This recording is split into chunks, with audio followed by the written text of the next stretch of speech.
Nilapas naman ni sa bulak ang marang ato aning ibton kay ato ning itanom guys. Kay mas may nga itanom siya sa yuta kay para mo dako kay taud-taud naman ni siya diri nga ni turok. Nilabay ra ni siya pero basin di mo tubo ni ato ning itanom og tarong.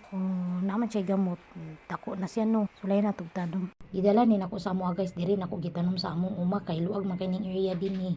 Nya diri ra po ni nato itapad sa mga prutas. Napuday ko avocado nga tulo ka punuan si papa ang nagtanom ana pero ako'y nagbaging ana. Mao ning similya sa una nga namaligya po ko sa merkado. Unya daghan man kog sobra nga mga abukado ang mga liso akong gitigom niya ako dayong gitanom.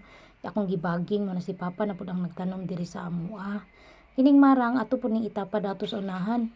Kay para napud tay mapaabot ani pohon balag di ta makakaon ang importante natay gitanom ato na lang yung mga anak ani makapahimulos og atong mga apo pohon mayo unta og mabuhi ni siya kay nibot ra ba ni nako pero kung dili ni siya mabuhi magtanom tagbalik kay daghan man kay kog liso nga tinigom kada kaon akong marang ang mga liso pang tigumon bisan unsa klase nga liso basta kay pwede itanom akong gitigom daghan na gid kay kog liso diri guys hasta ang akong mga liso sa sili wa pa gyud nako natanom sa kadaghan akong itanom nagtapok na nanurok ng uban sa sige na kong tigom.